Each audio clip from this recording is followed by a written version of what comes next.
meeting. If we could start with the Open Public Meetings Act by our Deputy Attorney General. Thank you. Adequate notice of this meeting of the Pinelands Commission was given in compliance with the requirements of the Open Public Meetings Act by providing notice to all municipal and county clerks within the Pinelands area and to the Secretary of State on December 20th, 2017, and to the Commission's officially designated newspapers on December 20th, 2017, and by posting a copy on the bulletin board in the Commissioner's office. Thank you. Good morning, Nancy. If we could have roll call. Good morning. Commissioner Ashman. Here. Commissioner Avery. Here. Commissioner Barr. Commissioner Chila. Here. Commissioner Galetta. Here. Commissioner Generone. Here. Commissioner Lloyd. Here. Commissioner Lobauer. Here. Commissioner McGlinchey.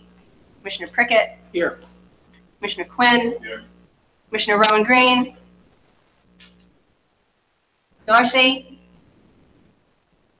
Darcy, you there? Chairman Rowan. Here. All right, if we all stand for the pledge, please. Pledge allegiance to the flag of the United States of America and to the republic for which it stands, one nation, under God, indivisible, with liberty and justice for all.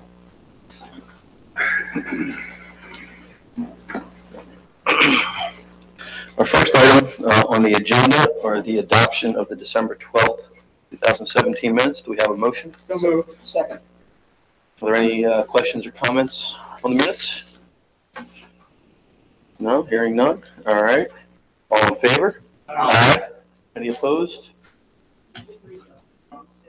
Yep. Any abstentions? All right, moving on. Next up, as everybody knows, I think, and I'm glad that Commissioner Lloyd brought it to my attention to be able to do something today, but we lost probably the original proponent of New Jersey Pinelands, and someone who was very instrumental in the creation of the Pinelands, Brendan T. Byrne. Excuse me, Brendan T. Byrne. Was that last week, I believe, right? And because of that, I know there's some commissioners who want to say some things, but we were able to get a tribute video that we're going to put up first, and then we can go around the room for any comments from commissioners.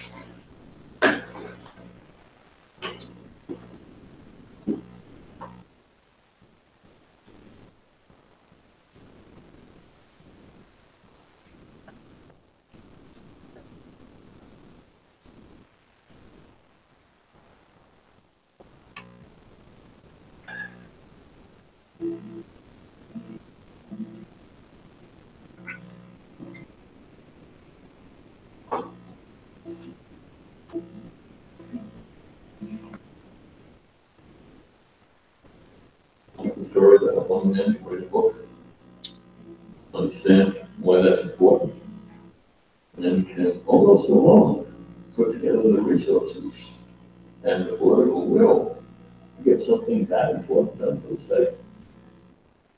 And I said to myself, if this is a good thing to do, I should do it. There was always kind of a mysterious natural place that people wondered about. The John McPhee book certainly had a lot to do with raising public consciousness. But the Pinelands? The Pinelands represents wilderness that you can't find in New Jersey and other places.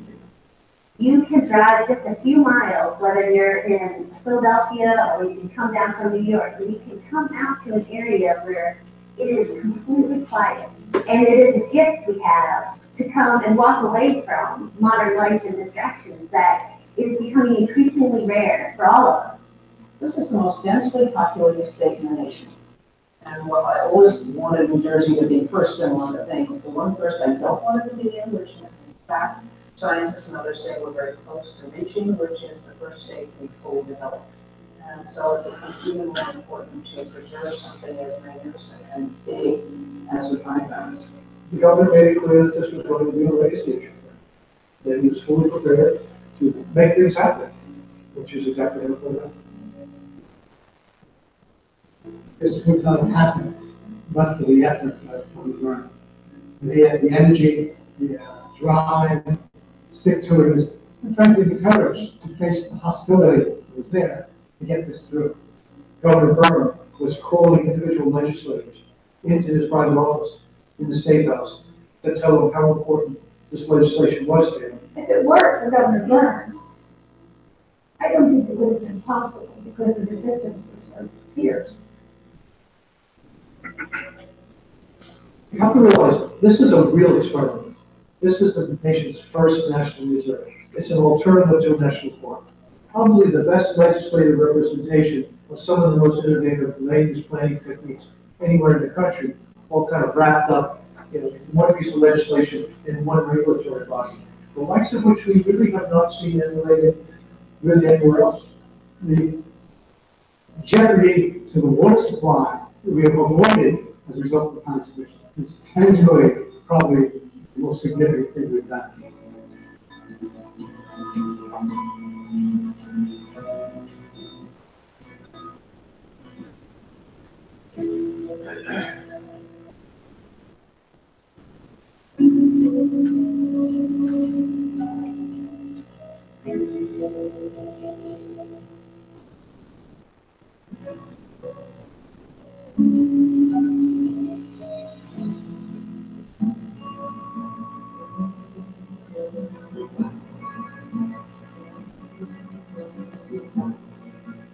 This is how you make your legacy. You do something good environmentally. You save freshwater wet. You preserve 1 million acres of open space. You preserve the climate. I mean, that's what people remember, because those are the things that matter to generations to come. And I think current politicians would do well to remember that. A lot of the people, by the way, have come around and said to me, you are right, but not at the time.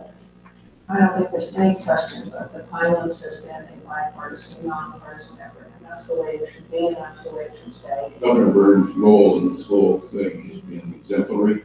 And in 5 words, I would say I appreciate his foresight.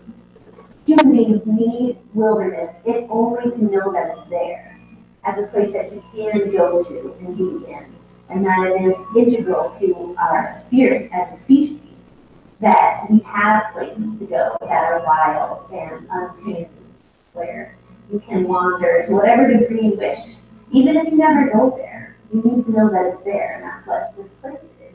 I frankly think that the only way that we can ensure that the pine barrens are protected in the way that they should be is because the public wants to do it. There are too many special interests that can have influence that we didn't have on those decisions. They respond to the public, and the public says, no, this is something special, this is a treasure, this is unique, and therefore, don't mess with it. Well, my children, hopefully their children will live in New Jersey, are going to go to the Pinelands. They're going to say, who was bringing it? And somebody's going to tell them, the man who's a, it's not bad.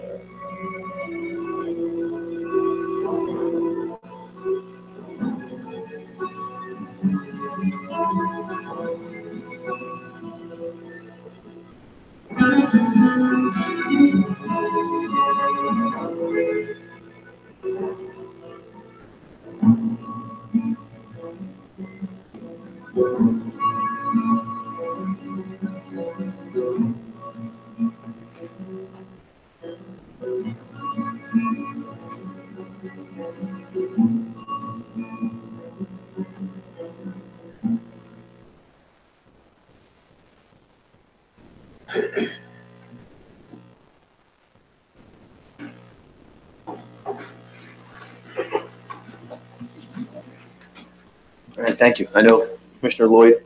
I think I want to defer to Candy. Okay. Candy, are you there? I'm here. I'm here. Did you have some comments? I wanted to say that I got a call about the time period you were talking about. And Don Leakey, Chief of Staff for Burns, informed me that he needed a woman and somebody who knew about land use. And so I went to Governor Burns' office with all the rest of us and we went to work under the Federal Act with Martha Parker as the chairman. Then the Protection Act was passed at the state level, and we just almost, according to Governor Burns, became automatically commissioners of the Pinelands Commission, and I've been there ever since. Thank you. Thank you. That's it. As Sean said, we lost a real hero last week. We wouldn't be here without Governor Byrne. The Pinelands wouldn't be here without Governor Byrne. And we owe him a huge debt of gratitude to him for what he did. I mean, John McPhee also deserves a great deal of credit. The McPhee book was remarkable. And I mean, McPhee played tennis with the governor and said, you know, it's too bad we can't protect the Pinelands. And the governor took it on as a challenge, and thank God he got it through. You know, I think it is his legacy, and I think maybe he did a lot of wonderful things, but it's probably the thing that will stand the test of time. I guess I would hope that those of us here and those to follow us would take on the legacy of Brendan Byrne and continue to protect the Pinelands. And I'm certainly proud to be here in trying to carry out what his goals were. Thank you. Is there any other commissioners? Go ahead. Chairman, although I didn't have the privilege of getting to work with Governor Byrne, I certainly had a lot of contact with him. Knew him to be a very, very funny man, perhaps our funniest governor. Always had a great joke on hand that he would share to really warm up a room. I also was appreciative of the fact that he was such an avid tennis player, personal passion, and he should be remembered for that too. But most of all, I think all of us here, being New Jerseyans, we know how hard it is to get a majority of New Jerseyans to agree on something that they like. You know, a lot of us can get together and agree on things we don't like, but to agree on something that we really like and treasure. And it has been proven down through the years, you know, since Governor Byrne took this action, that of all things, the Pinelands, the protection of the Pinelands is one of the most greatly revered things by all New Jerseyans, and I'm sure will continue to be the case for generations to come. And as Commissioner Lloyd said, we all owe Governor Byrne a great debt of thanks for that, and for that I am grateful. Thank you, Chairman. I'd just like to say I remember the times and the public concern about the Pinelands, and a lot of people realized that we needed to protect it. It was going to disappear because of development, and the water might have been used for all kinds of purposes depleted in the process. And it's amazing that we had Governor Byrne, a person that was there at the right time, at the right moment, to push through the legislation to protect the Pinelands. I know he probably realized that it's a continual struggle. And it really started with him giving us the laws and the platform to continue to protect the Pinelands for the period of time that he was alive and into the future. So I'm really very thankful that Governor Byrne was there at the time that he was. He was the right person for the job. Okay. Thank you, everybody. We're going to move on now to our committee and staff reports, which I don't believe we had any commissioners committee meetings. I think the next meeting we have is policy and implementation on Friday, January 26th. But I believe we do have some staff reports. No? No one want to? Okay. Well, from the last meeting to this meeting was a lot of time off and holidays and things. But first I want to point out Stacey Roth is not here today. She's ill. Which is what you think she decided not to come. Oh, I am, but I'll have to talk louder. Sorry, Candy. I just was pointing out that Stacey's not here because she's sick today. The other thing I wanted to tell you, because I just like you to always know the joys of working in a campus such as this. So I believe it was the week between Christmas and New Year's. I'm one of the first people here. I walked into that building and thought, oh, skunk. Skunk. So some staff, as staff came in, someone was concerned it was gas. We called PSE&G. They were like, skunk. So we were fearful that there was a dead skunk, or so. And of course, I kept telling everybody, Commissioner Lobar's story of skunks in his basement. But so we called like the critter guys, and the guy came out, and he had to go under the building, and it's really hard to get under there, and he had to dig, and he was afraid he was going to get stuck. And he said to Jessica Lynch, "If I get stuck, you're going to pull me out." She's like, "I'm not pulling you out." So he had to dig a little under there, and he found a community of burrows and tunnels and things, and he found tracks from skunk and groundhogs and squirrels, but no skunk. He's not there. So he surmised that it had been very cold and that maybe it was a new skunk to the community and something scared it. So I will tell you that if you were to walk into the building right now, it is still there. It is an odor that you just can't get rid of. So the guy he's supposedly going to give us a plan to maybe put some wall in. Luckily, there were very few people here that day. So it wasn't that bad, but I know Susan was straight upstairs from me. It was worse in sort of our section of the building. If you sat really still, you were okay, but if you forgot and moved, like my eyes were tearing, it is still there. So the guy's going to give us a plan to try to block things out. I will only say, as entertaining as it is, the stories of all the tunnels under a building, the front of which the structure we have already known is not great, made me get really anxious that something's going to happen. So he's supposed to be giving us a plan. As we move into another administration, I'm going to go back in again saying, I need help here. Somebody's got to help us with this real estate. It's just expensive. We don't have the expertise. See, but for a minimum, I got to get the engineer back out here again to look at structure. But yeah, if you feel like coming over later and getting a little whiff of what we enjoyed during the holidays, it was quite something.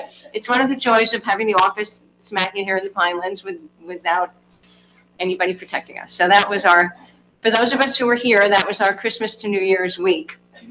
And you should know that staff persevered and hung in there. But other than that, it was pretty quiet. So I don't have anything, but I know Chuck and Larry do.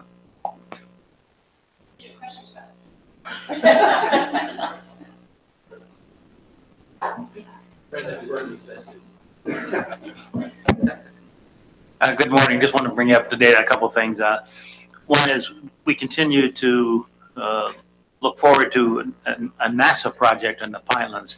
They're going to be using satellite data to analyze the fire risk in the Pinelands for us, and we're combining with, I guess, the New Jersey Conservation Foundation, and through the good offices of Nancy, NJDEP is engaged, and so we have a conference call next week, and we're going to be trying to figure out what we're going to do and when. They're going to give us some tools and some data to use, so we're looking forward to that.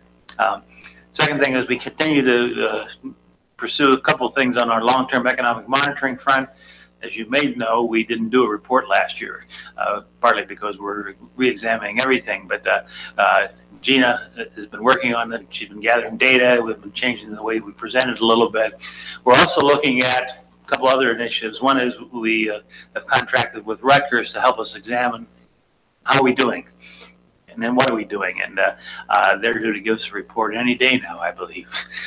It may be a little bit late, but they're going to give us their ideas about what it's doing. By the way, people have been giving us a lot of compliments, so that gives us some confidence to move forward, but we still want to make sure we're doing the best thing we can with data and how we analyze it and stuff. And then the third thing is we're talking about doing an enhanced website to present data and make it easier for people. We met with a lot of our users, and they like the written report, by the way. We asked them, do they want to do away with that? No, they like the written one, but we're going to try to do it on the web as well so you can get to the data. Right now, it's all PDFs. You just can take a picture of it, essentially. But we want to make it available so you can analyze, and you can go in and type in Pemberton, and you get all the information on Pemberton or something like that. So we're looking at that. We're looking at the state has a contract with a firm called Socrata and there's about 20 or 30 states in the country that do. It's sort of an open source. They're trying to put all their data online for people to observe. And we're looking at it because if we can get access to that data, it makes it easier for us to do our annual updates on the report and stuff like that. So we are examining that. We're going to be having Socratic come down and talk to us about different things that can be done.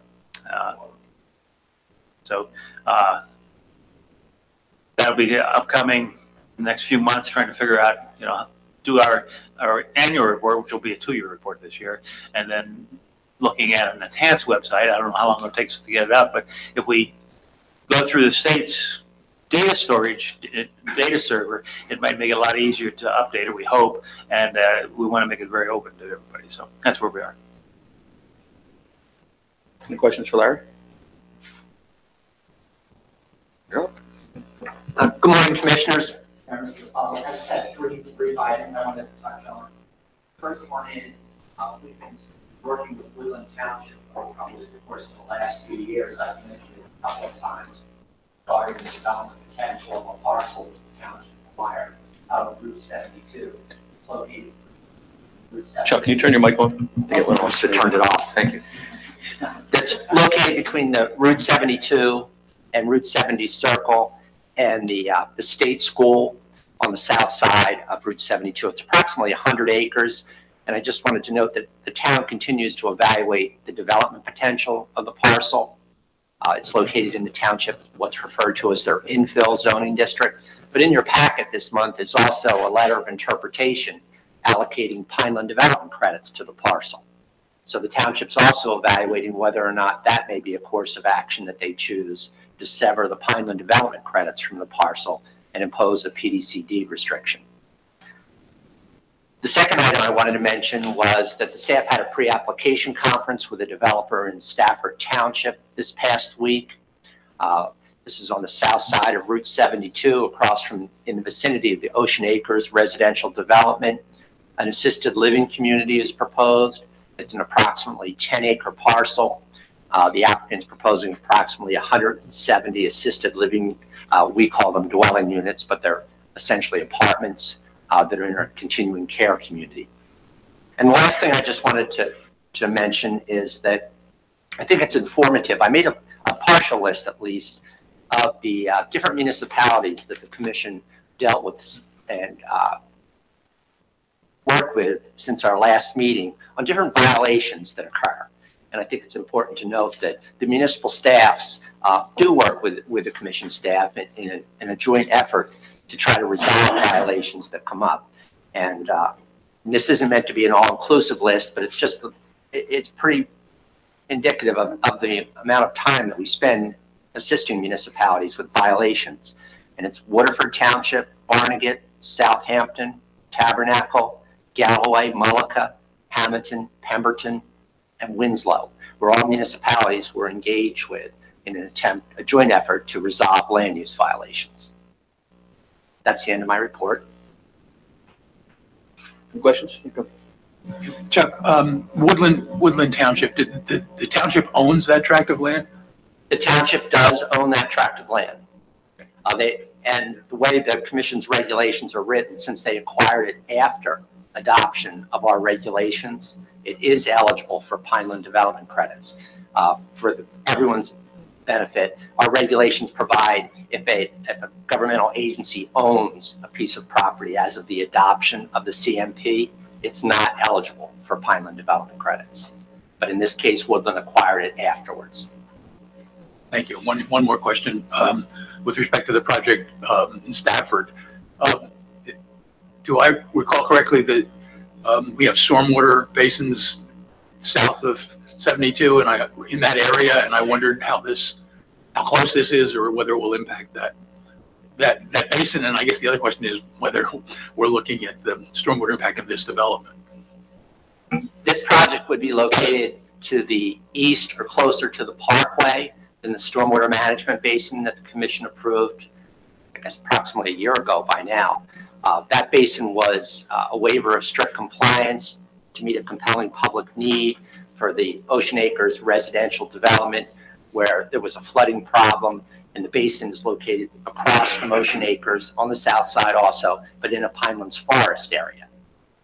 This proposed project is closer to the parkway towards the east, not immediately adjacent to that basin and in a Pinelands regional growth area. And yes, they are addressing stormwater management for their project. Thank you. Sir, Did that basin ever get started? I don't think so, right? that basin is Funding, not, the funding, correct. It is not funding started. issues, okay. Yes.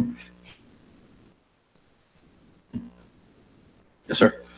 On the agenda, I'm chairman of the audit committee, and on the agenda today is a resolution accepting on behalf of the commission the 2016 audit that was prepared by the state auditors.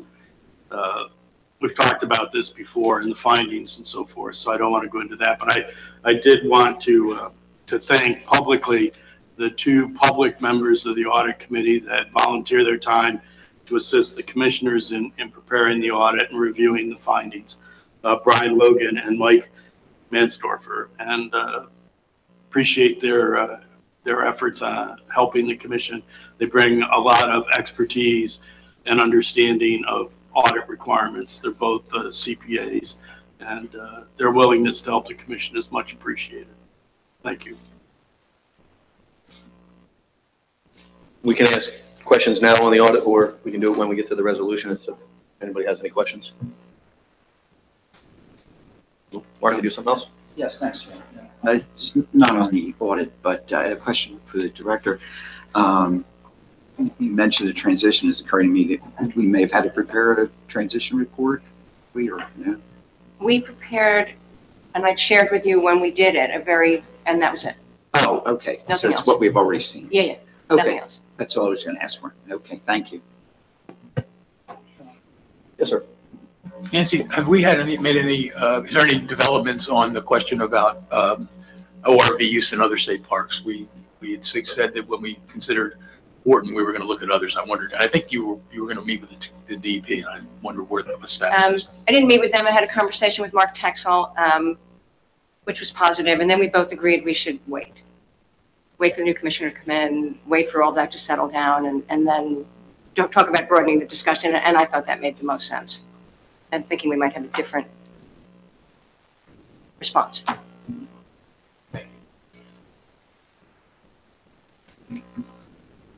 What else do we have for staff reports? Anything from Paul? Why, yes. I thought I was forgotten. Yes. That's okay. So just two quick items. You'll see in front of you a copy of the Pinelands Short Course brochure. We just distributed these last week for the 29th annual. It will feature a record 41 presentations, including 29 new presentations. Some of the highlights from it, there will be 6 field trips, presentation by Commissioner Prickett on research of blueberries and cranberries at White's Bog. There'll be a presentation from our research scientist, Marilyn Sobel, on rare Pinelands plants, a presentation from Chief Scientist John Bonnell on Pinelands frogs and toads. We're going to have a presentation from Nelson Johnson, who's an Atlantic County Superior Court judge who wrote the book Boardwalk Empire, which was the book that the show is based off of about Atlantic City. He's going to do a presentation on the politics behind the passage of the Pinelands Protection Act. Kind of a mouthful. So commissioners, as always, are welcome to attend the event for free. Just let us know if you want to go, and we'll take your registration from you if you have any questions about that. Nice cover, nice artwork from the, Max Ainsworth? Yes. High school student. Do you do this every year? We just started this last year where we reached out to every school district and asked them if they would like to participate in a poster contest. And the winner then gets their winning poster on the material for the short course. So, and we display all the posters from all the entries at the event itself. And so it was really well received, I think, by the attendees as well as the participants in the actual poster contest. Do you know how many posters you received? I don't know. We did it again this year. I haven't spoken to the college yet about this year's poster contest, but it was really fun to judge the entries. We had a lot of really excellent posters, a lot of talented kids out there doing work in arts. So, very eye-catching. Yeah. Great, thanks. Of course, our other topic which I'm sure I'm going to be asked about, is the ongoing story of our attempts to get permits for the Pinelands Visitor Center. You may recall when we last met that we discussed the fact that the state reviewer would like us in our permit application to include extremely specific information about the materials used in the visitor center and their fire ratings, but not just that, the actual tests behind them, and then having them specifically on the drawings. And our vendors have done what they can to get that information. They've obtained it, shown it to them, and said, okay, this is what we're looking for. Now do all the drawings that way. And so that's what they're doing right now. That's where we are. I'm hoping by the next time I am here, I do not have to say this again, and then I'm hoping that we're going to be successful. I'm going to say we are. So there. You mentioned he's going on a 6-month sabbatical starting tomorrow. Yes, that's right. Yes. I won't be here next commission meeting, so. Good luck, Joel. Any questions for Paul? Oh, one other note, if anyone wants any other Pinelands calendars, I have a few more. We gave them out at the last commission meeting, 1,000 copies, and we're almost out. So if you want another one, let me know before they're all gone. Anything else from staff? Susan, anything from you? No, I think I'll just mention that we are seeing a rather significant increase in sale of Pinelands development credits from a number of different buyers, developers that we've not worked with before. So they're new to the PDC world, if you will. They seem to be rather enjoying themselves. They like the process. They like coming here to make their transactions and learning about the Pinelands. So it's been very interesting to watch that unfold. Most of the projects seem to be in Ocean County, as opposed to Atlantic County, where we used to see most of the activity. So that kind of makes some sense. And so, yeah, but we've been very busy, large quantities of credits changing hands. So we'll see. It's interesting to watch. So far, we haven't seen an increase in the sales price, but we do figure that as sales continue to go on and we get calls from buyers and sellers about the market and wondering what's happening, we may start to see an increase in price, which would be a good thing. That's encouraging. Yeah. Any questions for Susan? All right. Is there anything else on staff level? Okay. All right. We'll move on to public development applications. And we'll start with one that has, looks like 3 projects from Pemberton, but I know Cricket I am going to is going to exit the room before we get going on that one.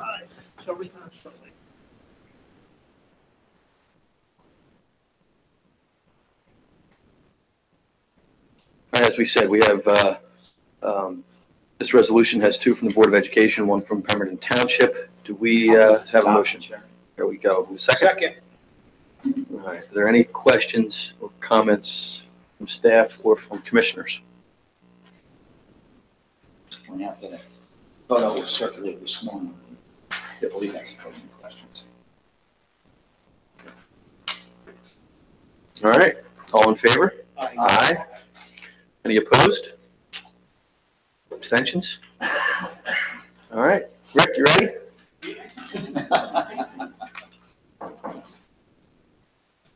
All right. While Rick gets to his seat, we have another application resolution for installation of sanitary sewer in Medford Township. We have a motion. And a second. I'll second it. All right, again, any questions or comments from commissioners or staff on this application? All right, hearing none. All in favor? Aye. Aye. Opposed? Abstentions? Okay. Up next, we don't have any planning matters. Sorry, I got a frog in my throat. Up next, public comment on development applications where the record is not closed. Do we have any public comment? I think we only have 3 or 4 members of the public here today. Do you guys have any comments on any matters where record is not closed? Once, twice, all right. Close that portion of public comment.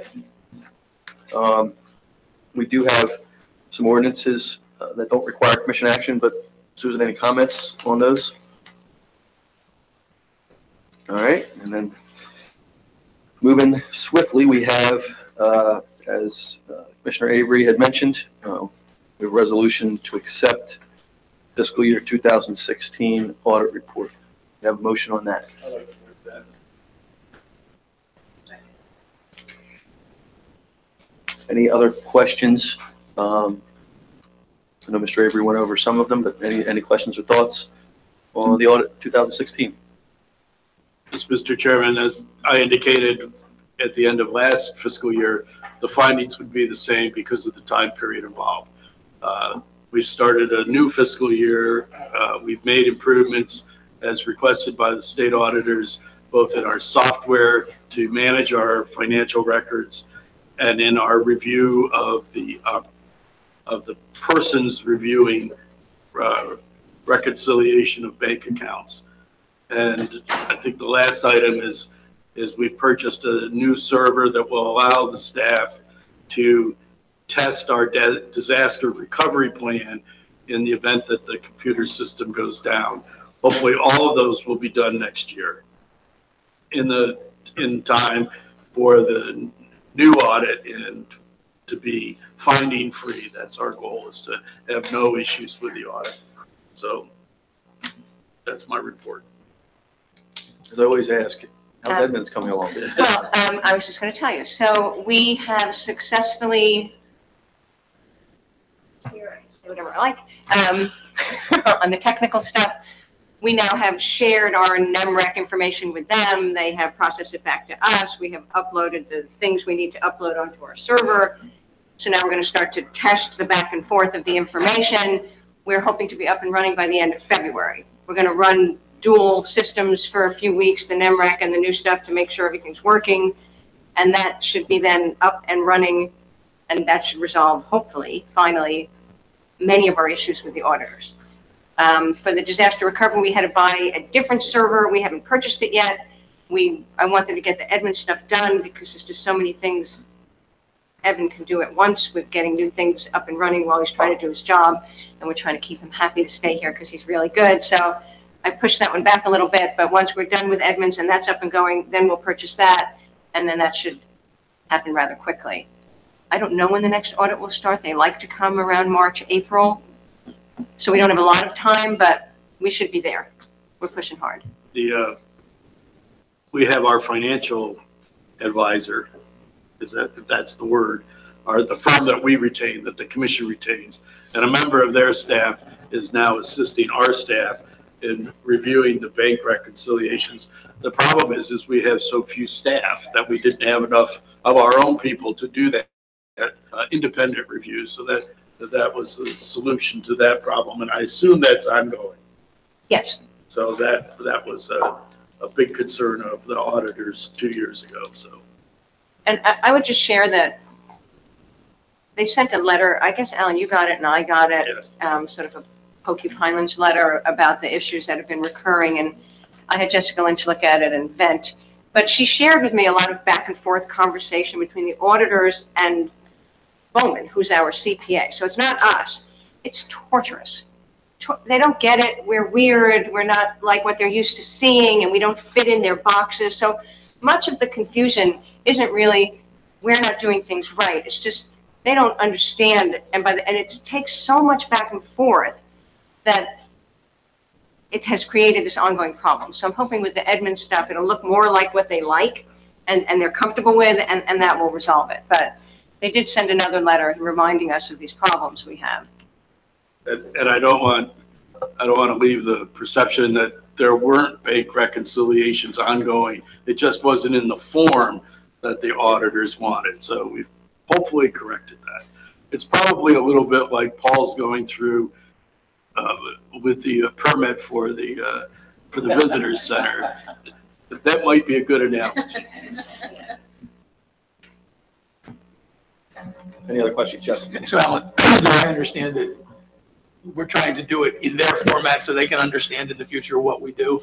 That's correct. Yeah. That's correct. And because I don't think it's good for any public entity to have findings, particularly the same findings year after year.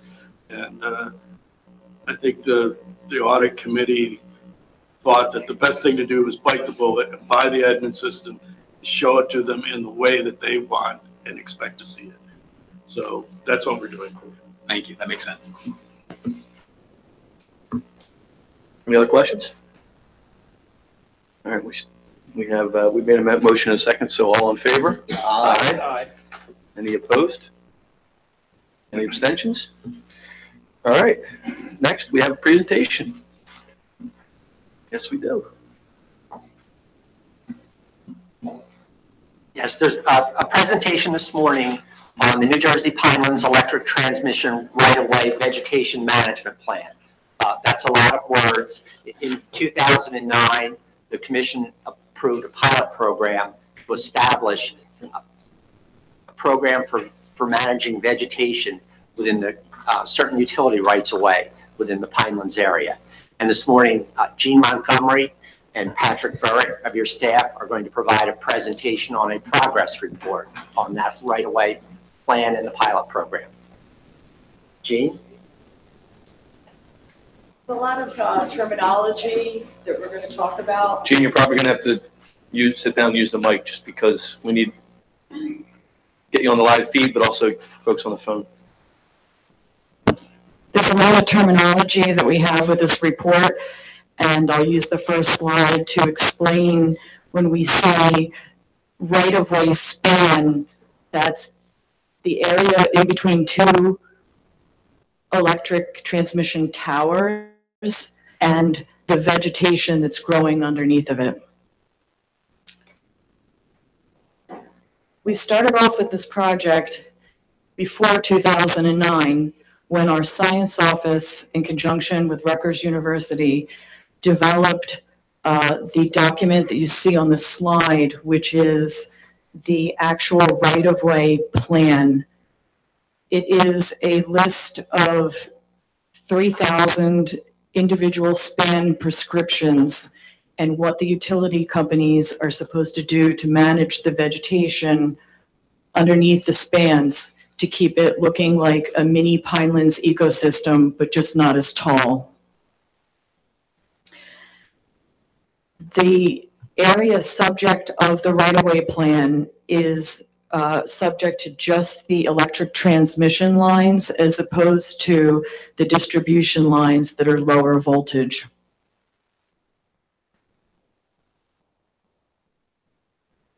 So the timeline is the right-of-way plan that you saw on the last slide was developed, and in late 2009, the commission approved it. And I'll refer to the approved document in the Pinelands CMP as the pilot program. In 2010, they started reporting to us all the spans that they were supposed to manage for the prior year and how they managed those spans. And in 2014, I presented to the commission the first progress report, and now I'm back here again for the second progress report for the years 2013 through 2015. And we're heading out towards the end of it because in 2019, we have to decide whether we want to adopt this pilot program or change it or do something else with the right-of-way transmission vegetation management. I'll point out that prior to this pilot program, each of the three utilities involved had to submit an application to trim their vegetation to the commission, which took a lot of time from both parties.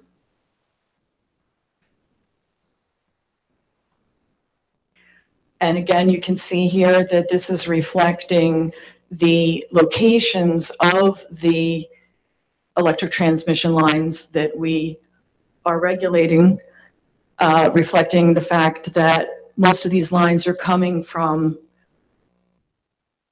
power plants, Oyster Creek, Salem, and BL England.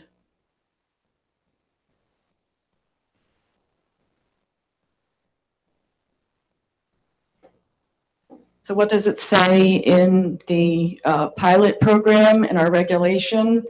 That we must report, the progress report must consist of the following 3 topics.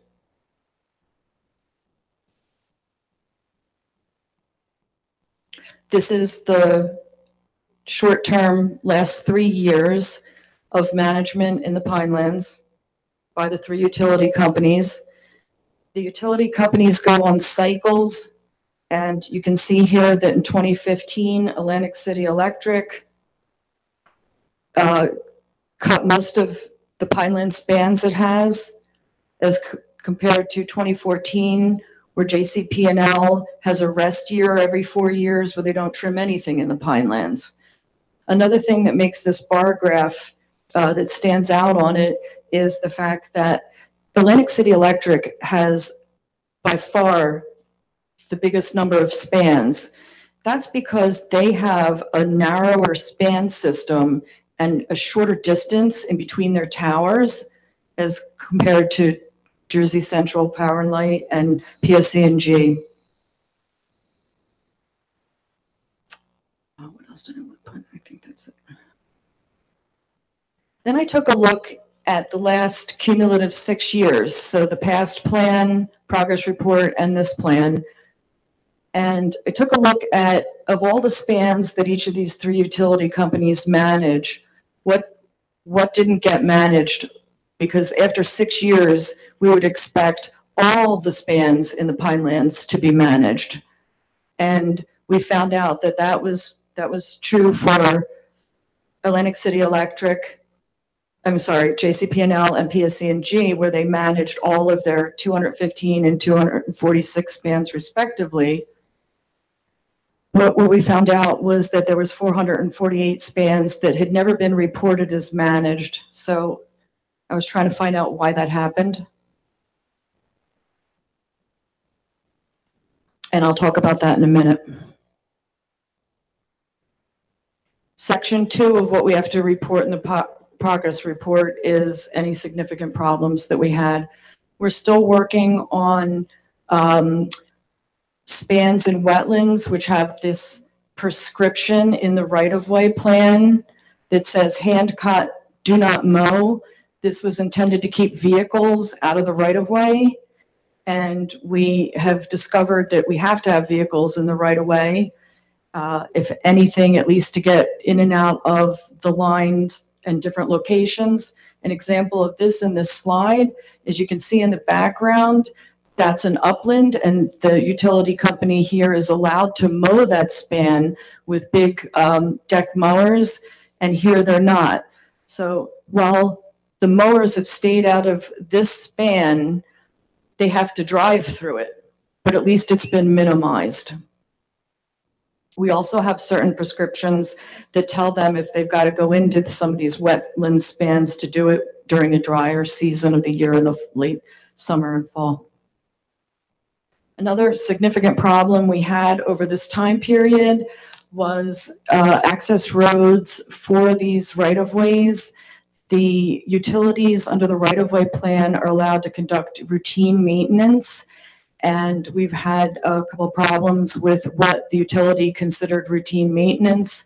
This was a violation that got resolved in 2016, where we had to tell the utility that this was not something that was under their Freshwater Wetlands Protection Act wetland permit as routine maintenance, and that they had to remove some of the fill, especially in, sorry, I keep doing that, these lower areas where the wetland hydrology is trying to go across the access road. So we had them create stone fords here by taking out this and putting a lower dip in the roadbed, which of course is covered with water, but not all of the time and not deep enough where they couldn't get through if there was an emergency.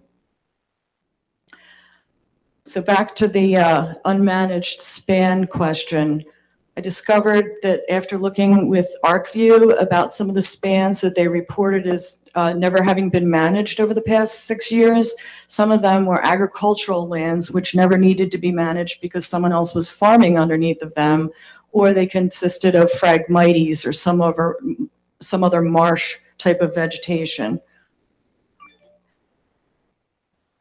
Another problem that we had was discovering that for a given prescription, I'll give you an example. In this particular span, the right-of-way plan says that they're supposed to mow this span. We had 3 different ways of reporting depending on who the utilities were. So we discovered that one of the utilities, when they didn't need to actually cut anything, were simply reporting it as not managed, while the other 2 were saying that they managed it.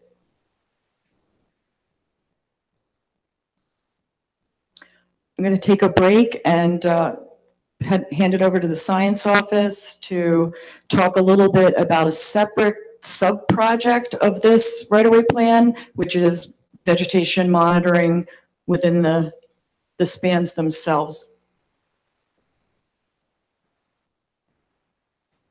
Morning, Commissioners.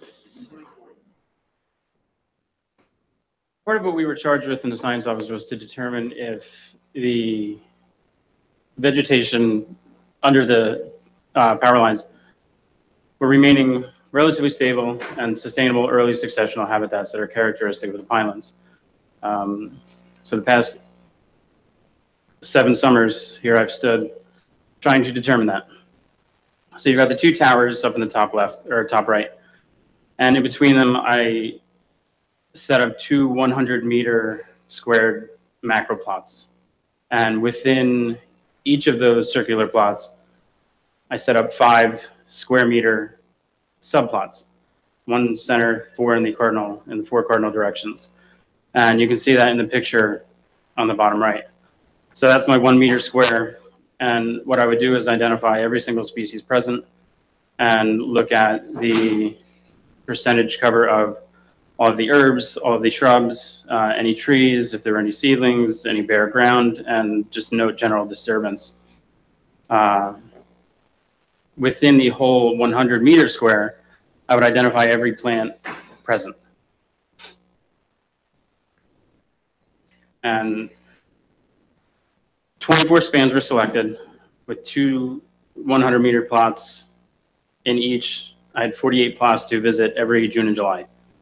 And within those, to keep everything uniform across the habitat types, you can see we had 6 representative habitats: wetland cedar, wetland shrub, upland herb, upland shrub, upland scrub, which would relate to scrub oak predominantly, and upland tree spans. These are the type of habitats I would be working in. Some of them you can see, the wetland cedar, are very wet. I needed waders to survey those. Upland herb, dominated by herbs. The scrub, the bottom left, you can see, that's all almost 100% scrub oak. And then wetland shrubs, upland shrub, and the upland tree.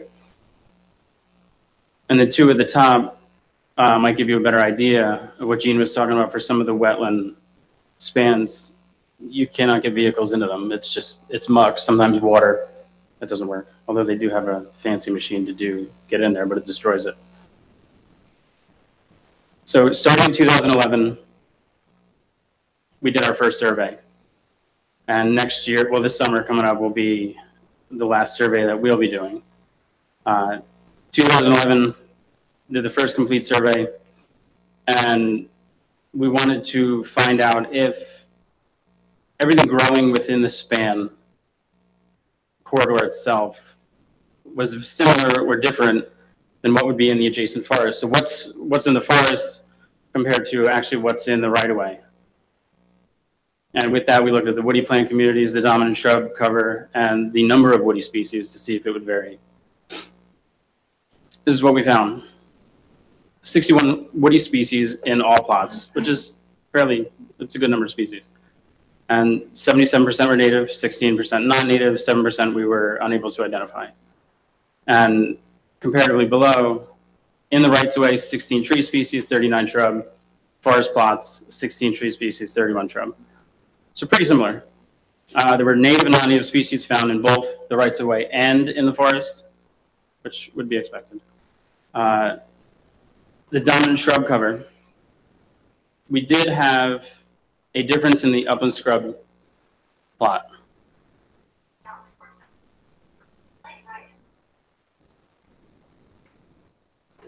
Somebody's on their way. Given the disturbance of scrub oak, whether it's mowing, burning, anything, scrub oak responds very vigorously. It just takes over. So when you have an undisturbed forest, you're not going to get it that much. So when you start mowing and coming through where the rights-of-way are, the scrub oak just exploded. So that's what that is. And some of those plots that I've surveyed, they're almost 90 to 100% scrub oak. It's just a wall of scrub oak. And then in the forest, respectively, there was black huckleberry and dangleberry, which is much more dominant, which is probably attributed to the scrub oak dominating in the right-of-way, and it just wouldn't allow it to grow. The number of woody species, as you can see from above, really not that different. So wrapping all this up, there's no major differences comparing the forest plots and the right-of-way spans in terms of keeping everything a typical Pinelands community. So with looking at the Pinelands community, the plant communities, the dominant shrub cover, and the number of species, they're all relatively the same. Any questions on that, or back to Gene? I have a question. In the plots, did you find many teeny species? Or any numbers for teeny species that were found, populations of them? There are a few. It's hard to see in that top left photo of the wetland cedar. And depending on the year, there's orchids all through there. Rose begonia, it's beautiful. I did see a red-headed woodpecker in one of the spans. I mean, I don't know if you're talking about just specifically plants, but there are some teeny species, yeah. And since they're early successional species, are they more apt to change over years, or would they maintain a population in the area? Especially because the trees are cut and the conditions are the same or similar. Well, the good thing, I guess, in terms of early successional species, that's kind of the point of that section of the pilot program. If it's going to be continually mowed and kept low, it's going to provide opportunities for that stuff to grow. It's never going to be covered in shrubs and trees. It's going to be kept open. So stuff like rose begonia will have the opportunity to grow, yeah. So we don't really have a direct measurement of the teeny species, really tracking them. We're just tracking the landscape type. I have abundance of everything for the 8 years. I know when things showed up or not showed up in the plots. But working specifically for teeny, we haven't done a specific survey for it, no. Okay, thank you. Mm-hmm. Hey, excuse me. In your analysis, is there any difference between the short spans and the long spans? You said the Atlantic Electric apparently has a lot shorter spans. Have you just seen any difference in the ecological impacts of the spans, either short or long? Everything I did was uniform. So I had those two 100-meter plots. So regardless of the size of the span, I was working within those two 100-meter square plots. And we positioned them closer to the center, so we weren't dealing with any kind of noise, if you will, from the access roads or from the tower installations. But we did, and this is just the analysis that I did in 2012 for comparing the forest and the right-of-way. Just as last year, Kim Leidig did a survey looking at just the edge. So comparing the road and the edges of the towers where they went in, because there are some stuff. You'll get phragmites along the bases of the tower, but nowhere else in the span. Where you'll get different non-native stuff along the roads, but not further into the span. So he looked at that last year. That's still being looked at, and that'll be written up as well. But to answer your question, no, I haven't noticed. Not yet. Thank you. Mm-hmm. On the on the wet cedar plots that you said there were orchids, if that had been a cedar swamp, if you will, with trees, cedar trees, would those orchids have been present, or is it because the trees have been removed that it's such a good habitat for the endangered orchid species? Definitely the amount of light will encourage their growth, yeah. So it's like the shoulder of a road, for instance, where... Right. Okay. I mean, you get orchids in there, in a cedar swamp, but in the right conditions. I mean, in a deep cedar swamp, you're not going to get as many as you would in a wide open, full sun savanna.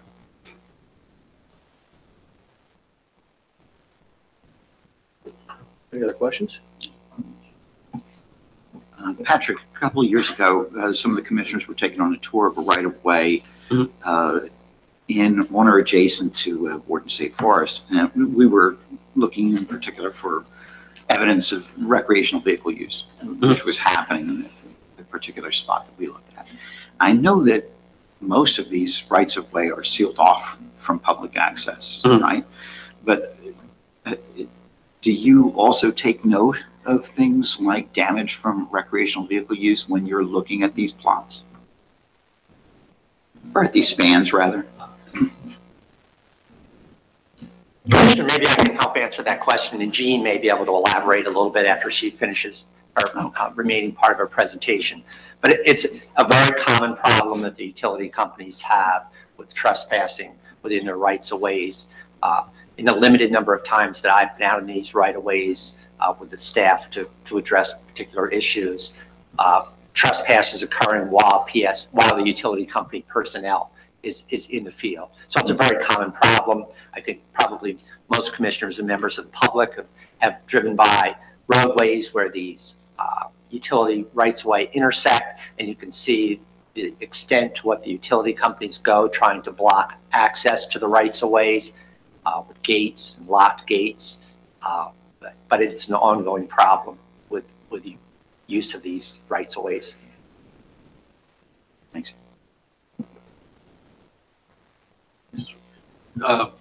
Patrick, on the scrub oak, how tall does that get if it's left unmanaged? Unmanaged, it'll look like a little tree.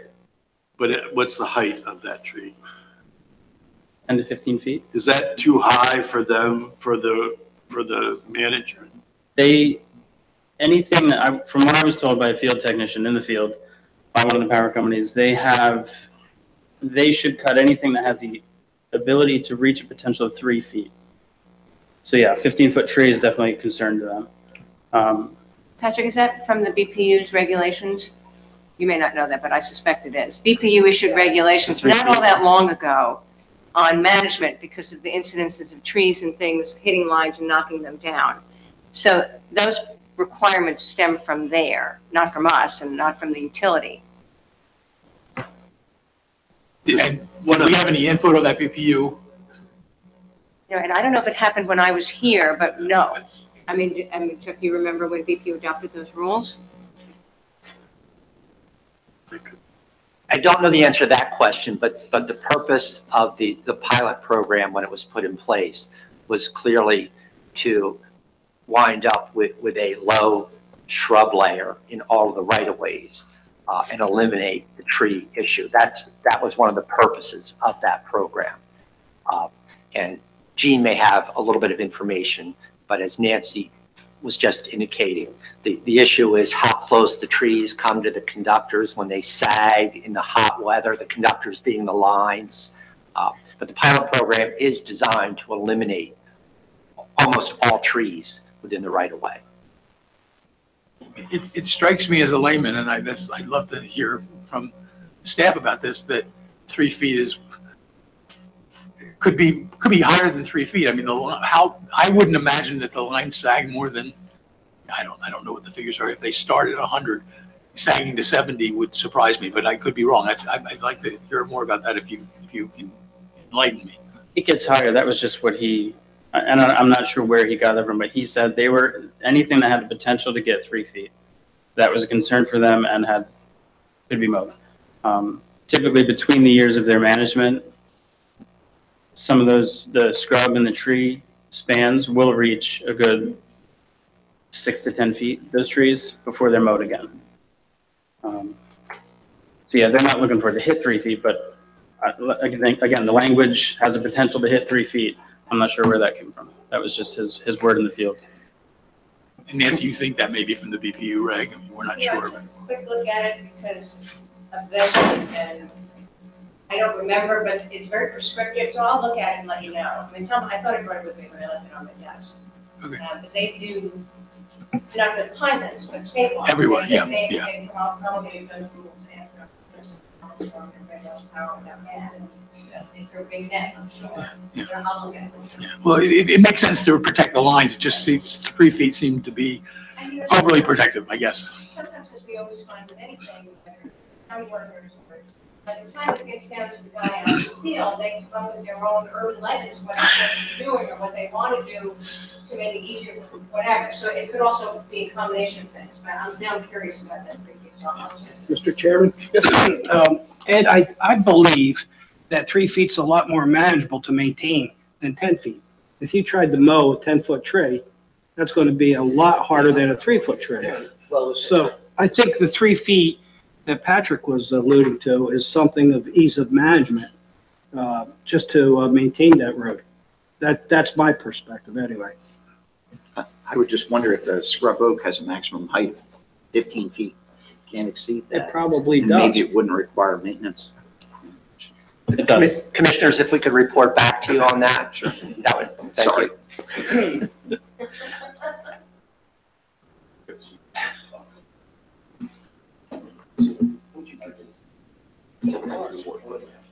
I would just add that you can say 3 feet, and that may be a goal, but there definitely was vegetation just before getting managed that looks like the back of the slide, the background here, and that's representing maybe 5 years growth. So things can get pretty tall pretty quickly. Most of these utility companies operate on a 4-year cycle. And that frequency is probably driven by the height requirement, getting into the 15-foot danger height requirement where they got to come out and manage it.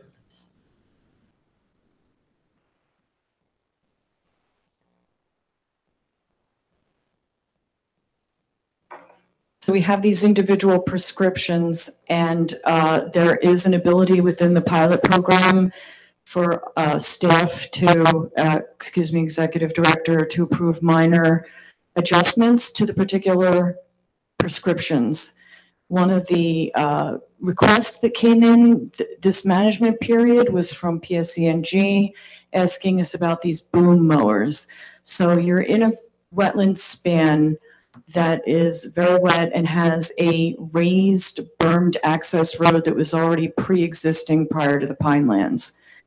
They're allowed to maintain that and they're allowed to use that road, but they asked an interesting question. Can we use these mowers that stay on the road but have these arms that can extend out 5 feet past the edge of the road?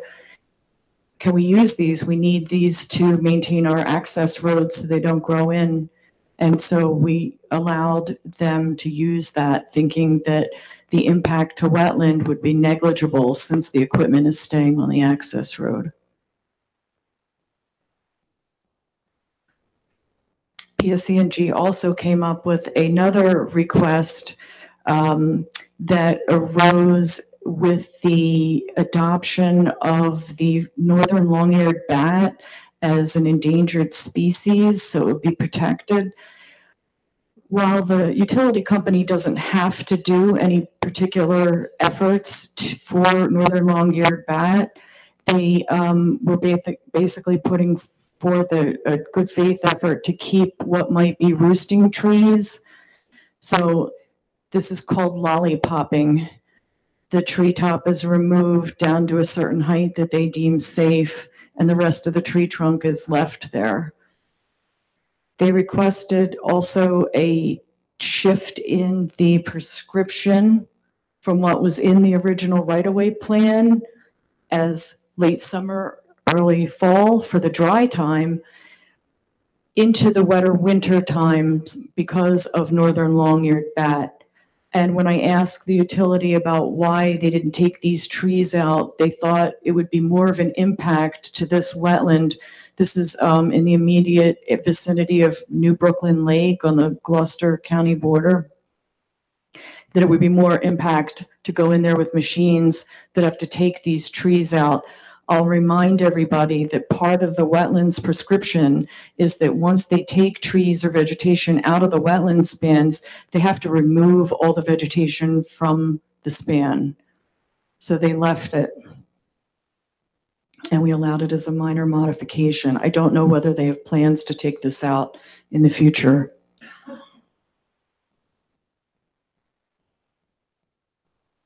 So now we're on the third part of what has to get reported with progress reporting.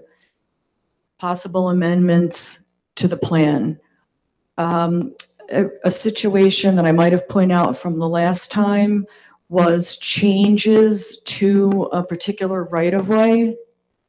I'm going to draw what happened. This is not exactly where this happened, but I'll show you. So here we have a span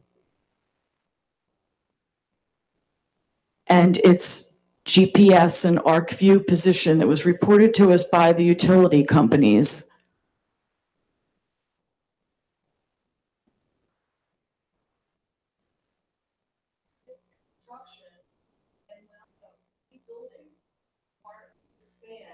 And not putting it back in its original location.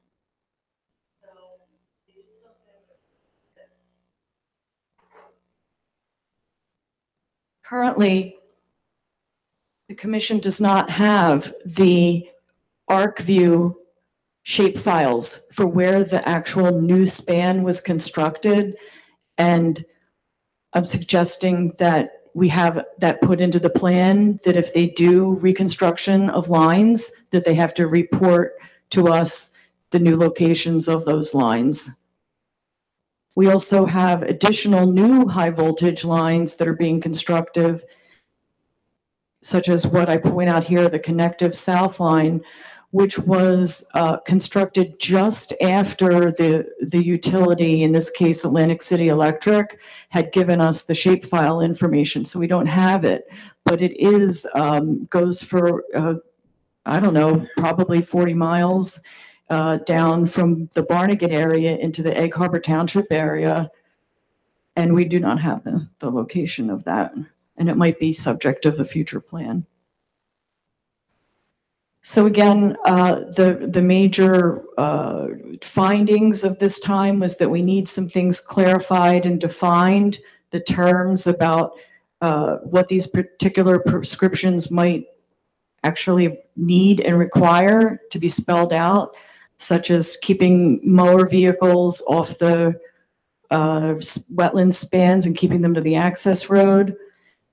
The bottom bullet here refers to, there's specific spans within PSE&G's right of way that have American mistletoe, and Commissioner Bobar, it's tying in because that is a Pinelands listed species, and by having the prescription require a plan, we have found out that that species is more extensive than we thought, because the utility companies are sending out surveyors each time they want to cut that area. Right now it's limited to the Great Egg Harbor drainage basin, but we are finding more locations as they survey them and survey them again. There was a lot of work that went into this that was truly a Pinelands Commission staff joint effort with the science office and the GIS department in the planning office. And Marilyn Sobel was a whiz at the Excel spreadsheets that were used to make all the charts. And Mark DiLorenzo helped me with the underlying databases in ArcView for the mapping, so I could go onto a particular span and see exactly what was there. Thank you. Any questions? Gene, I think you mentioned that when there was a 15-foot trigger when a tree reached 15 feet, the utility got out there and did something about it. Is that sort of the rule of thumb? Or I don't know whether this is in regulations anywhere that, you know, they can cut down to 3 feet and then when it gets to 15, they've got to get out there and manage. I'm not sure, but that's the on the road operation where, because we conduct joint site inspections with the utility, I've been having insight into what they consider something that they might need to mow more frequently. So I'm not sure what the exact answer is, but they seem to be fairly happy with the 4-year gap in coming out to a particular span, because the amount of effort it would take and the equipment to just get out there to hit a couple spans is a lot. They're allowed to do that, but they routinely don't do it.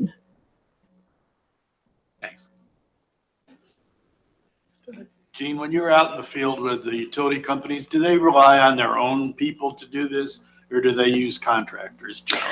They all use subcontractors, and for the case of at least Atlantic City Electric, they use a subcontractor to do their GIS information.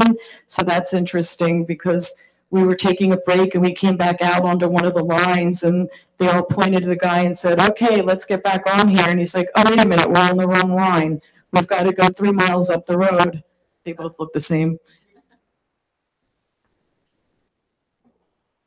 Any other thoughts or questions? Yeah. Gene, in doing the field work, did you get any sense about how low these lines would sag in the summer months? Nowhere near the top of the vegetation by a very large amount. But no, they did say it varied on the weather conditions and all sorts of things I don't know anything about, but there is, I'll say, 50 feet of leeway at least, or more. I don't know. It might be in the right-of-way plan specifics that we got from them in the beginning, but it's, what do you call that? Extremely conservative. Thanks. And I think one of the concerns of the utility companies may be not the height of the tree, but the effect of a fire, a forest fire that went through. If the heat from the fire high might affect the lines more than just the height of the vegetation. And I think it came about after a blackout that started in Ohio. I think the feds put in regulation, if I recall correctly. There was a blackout that started in Ohio. I don't know many more details. I think it came from a fire? Overgrown vegetation. I don't know if it was fire or something. Right. Yeah, that's right. It was mentioned in the last progress report by John Bonnell. Rick, you got something? I do. It's probably should be addressed to Chuck or the executive director. And it is really assessing the damage done by the ATVs. The report talks about access, the electric company's access to these areas, restricting them or controlling them. But I think we need to assess the effect of the ATVs on these right-of-ways. We're looking to promote these landscapes, and hopefully with a T&E species, but yet what damage is being done by the ATVs? And I know I've looked through Google Earth that it's significant in some areas. And that may not be totally a bad thing, because when you have disturbance, that provides habitats for a number of species to come in and live there. But I think that should be a part of the plan, maybe not at the moment, but in the future when you deal with the issues, substantial issues, I think that should be included. And I think maybe we could do an assessment now. I mean, it's not that difficult to do that by Google Earth or some other means to see what damage has been done. And I'd also like to see, PSE&G and other electric companies that are trying to promote endangered species like the bat. They should be recognized for their efforts. I mean, it's good PR for them, I think, if they're protecting the environment.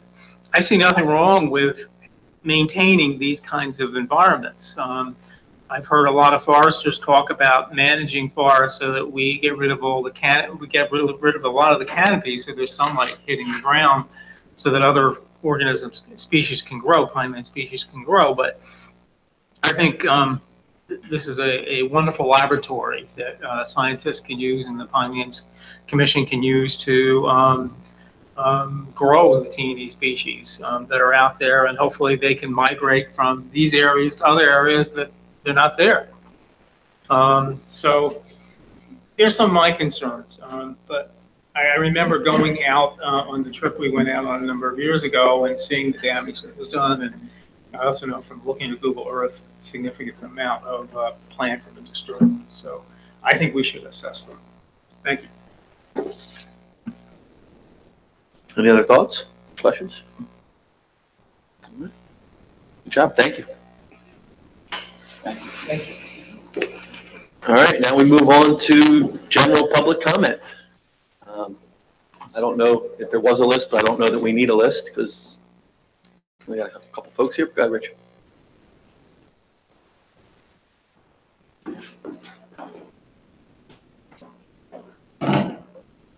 Good morning, Commissioners of the Pinelands Preservation Alliance. I'd just like to say a few words about the video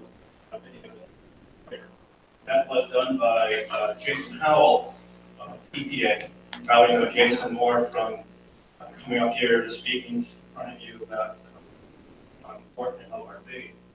But we're very fortunate that Jason really is a professional videographer. He has done work in Syria. Some of his videography has been highlighted at some of the film festivals. That being said, you probably know that the past year, Pinelands Preservation Alliance, we ran a campaign called Save the Source Campaign, and it focuses on the Perkins aquifer with different stories from real people. So one month we had, for example, someone from the Market Bay Estuary Program talked about the importance of the aquifer on Market Bay, cranberry farmers, blueberry farmers, Pinelands Brewery, how important the aquifer is for them from a business perspective. So if you haven't explored that already, I encourage you to do so. And again, you'll see Jason's high quality work in there and a lot of good stories about it. Thank you.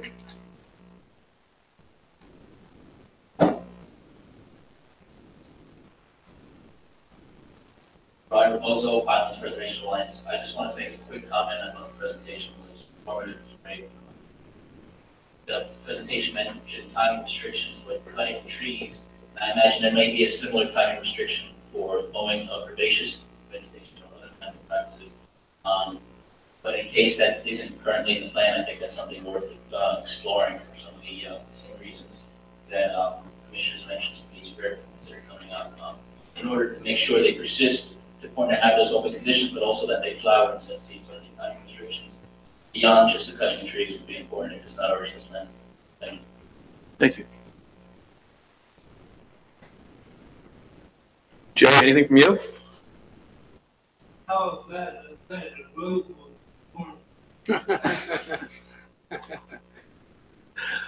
Thank you, Jay.